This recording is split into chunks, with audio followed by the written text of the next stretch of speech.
Heathen Thought of the Day. Welcome back again to Heathen the Movie, and today we're sharing another thought with you. Is this me first then? Yeah, go ahead. My thought is about how brainwashed people are by, awards, particularly the Oscars and critics. Things like this. It's not an indicator of quality winning an Oscar or being nominated for an Oscar or being told that your movie is good by more mainstream critics. More than anything now, it's an indicator of absolute dross. No good actors win the awards at the Oscars. No good movies get nominated. If we take, for example, the most recent Oscars and the movie about some prostitute again, and there's a prostitute movie again, and the actress in that was in Scream 5 as one of the killers, and it just goes to show how hard it is to be a crazy female killer or a scream queen, because she doesn't put it off in that movie. She's not a very good actor. She also seems to be a complete dumbass given her speech. Will I continue to be an ally to sex workers? Yes I will.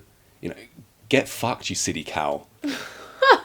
It's pathetic. People will say, oh, but this movie won the Oscar, or oh, this one was nominated for an Oscar, or the guy won the Oscar for that. All you're doing is proving my point. Yeah, they won something that means absolutely nothing. And you can go back in history as well. Barely any of the right movies or the right picks win the Oscar. Let's just take, for example, Ellen Burstyn in Requiem for a Dream. She lost Best Actress to, I think, is it Julia Roberts, who's Roberts, in Erin Brockovich or something like that she was in. I haven't actually seen Erin Brockovich, so I have you don't no need idea, to, because you've seen Ellen Burstyn in Requiem for a Dream. Forget it. Everyone else has been completely wiped out. Now and again it will go right. So Joe Pesci for Goodfellas, but then Goodfellas lost Best Film to, I think, it's either Last of the Mohicans or Dances with Wolves. No one watches those movies anymore. It means nothing.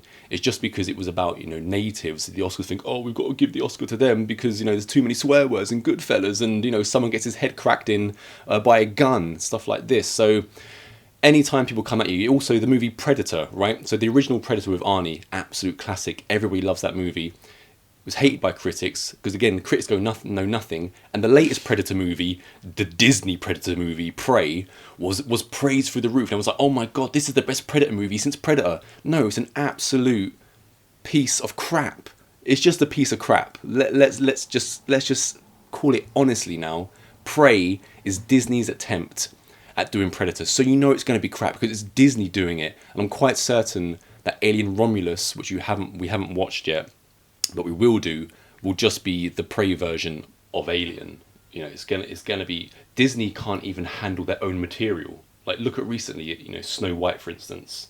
I've got no skin in the game with Snow White. I don't care who's cast.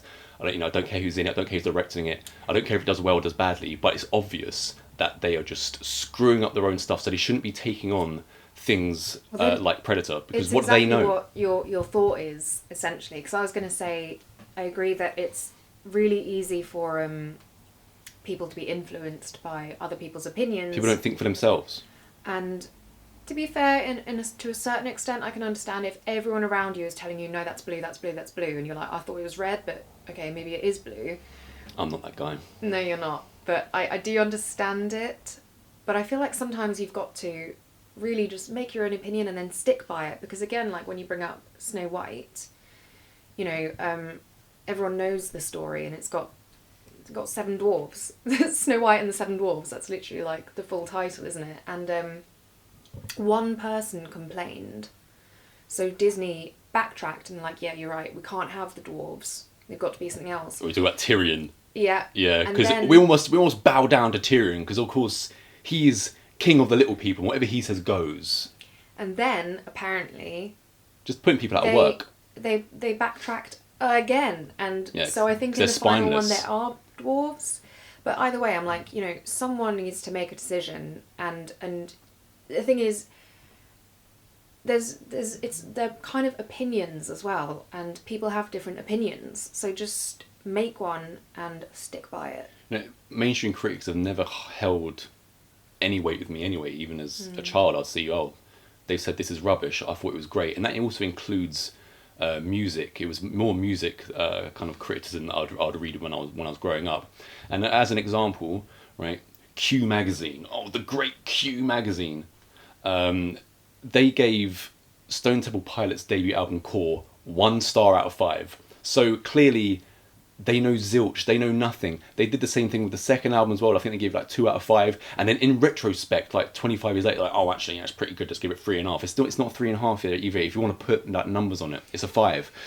And we're also living in the most overhyped time, right? Up until about 6-7 years ago, handing out 100s out of 100s for movies, it was rare.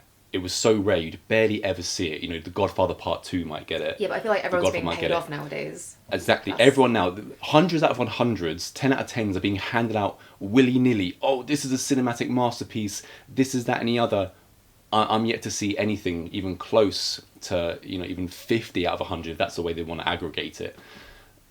These days, you know, it's all so poor, and handing them out willy nilly, it just dilutes it again. It means really nothing. It means absolutely nothing. So yeah, the Oscars, all this stuff, it means nothing. Yeah. Just stop being. You know, like I said, if you come back at me with, oh, well, this person wants to ever, you're just proving my point. Really, you're just proving my point. Okay. No one's gonna be watching Enora in 5 years, let alone 20. You know. My thought of the day, I doubt we'll have anywhere near as much of a discussion afterwards, but it's not actually really related to horror or even film. It's just a thought. It's an opinion. It's my opinion. Is it Burger King versus McDonald's? It's absolutely not. My opinion today is that natural beauty always trumps anything man-made. And that's not to say that we haven't created some gorgeous things. You know, we were going on about how beautiful the cathedral in Palermo is, etc., and there are other examples. But for me, whatever the most beautiful man-made thing might be, you'll find 100 things just pure nature that blow it out the water. Like me, I was a natural creation. Yes, it's you. You were the reason you inspired this opinion. I thought that's what you were getting at. I did think that. So thank you again. And yeah, that kind of brings me on to a thing of also the way that movies are going, and AI and things like this is going to, and CGI, the poor quality of CGI. I watched a movie last night. My first time ever, I saw Species 3 because I was so put off by Species 2 that I never bothered checking out Species 3. And my word, some of the practical effects in that were absolutely mind-blowing. Especially considering it was a made-for-TV movie when that wasn't even a respected thing. Yeah, it has some great bits in it. That'll be on I Know Watch last week. Yeah, we'll save it for that. Mm-hmm.